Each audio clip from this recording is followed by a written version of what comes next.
Creativity is an addiction. We all create things. The thoughts that are going through your head right now, you're creating those thoughts. It's constantly beating on your head and heart. And many times we want to shove it away and lock ourselves up in a room with nothing going on but you. But here it comes. It got through the door. Creativity creates those new thoughts, and you can't break free of it.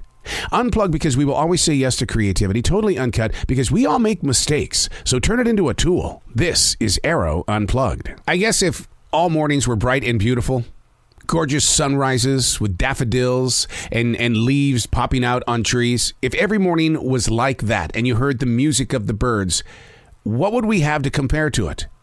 If every morning was bright and beautiful, how would we endure mornings where, like today, outside my studio window, a light breeze, a building storm, and it's dark. Dark because it's been raining for a few hours. The animals are singing, but it doesn't sound like such a happy song today. It's almost like they're communicating. They're sharing languages that I don't understand. But maybe if I spent more time outside, I'd have a better picture. But what about those challenges in our own personal lives? If everything went exactly the way that you planned, what would you have to compare to it? I have 43 years of broadcasting. That's very difficult to look back on. And the reason why is because my sights are on the present. It's on, wow, where are we growing with this? They say that we live in these modern golden age times of television thanks to binge watching. All of these actors such as Harrison Ford and Sylvester Stallone are taking part in these television series. Who would have ever thought? That comes from somebody who was looking into the future and becoming a part of the process and not living in their past.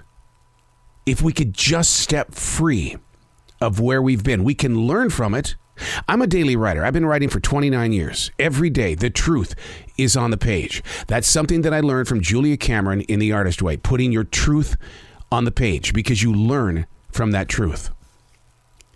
But she also says, don't live in the path of your past. Hey, it's Arroe. This is The Daily Mess, a chronological walk through an everyday world. I am that daily writer. I put thoughts on a page. I don't always agree with the thoughts, but I run with them. I listen to them. I learn from them so that I can have a conversation with you. And maybe there's going to be something inside these paragraphs where you're going to go, wow. Well, that's a conversation starter that I can have with somebody at work that I haven't spoken with for about 2 or 3 weeks. I think I'm going to use that. This is The Daily Mess. I have never understood how a temperature can be 66 degrees in the morning, which it is right now, and by this time tomorrow, it's going to drop to 29 degrees. I don't understand. I mean, I grip science. I totally get that. I understand weather patterns and whatever else is involved.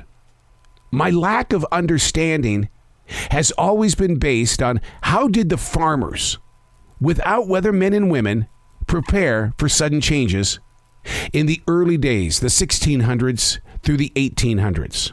How did they prepare? How did today's light rain prepare Farmer Johnson for frozen leaves and frozen flowers and cattle tomorrow? Do you know that forecasting the weather actually started in the 1860s?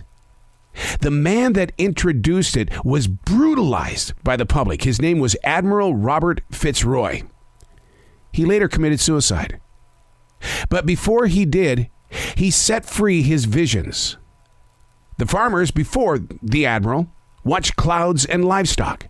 Everything around them had a voice and reaction to all things that would soon change.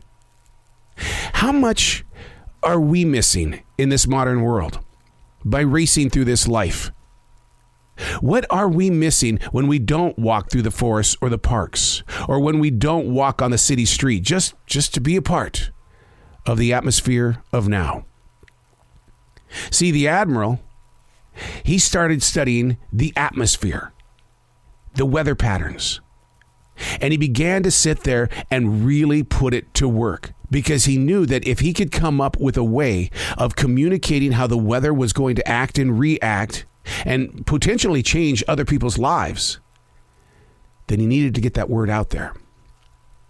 What are the things that you're holding back on that could change other people's lives? Are you like the Admiral? You're hearing ways that would open another person's imagination as a way to protect themselves from something that may or may not happen. And if you do hold it, are you like the Admiral? And you're going to be scrutinized. And through that moment of people talking badly about you, will it affect the way you live your life?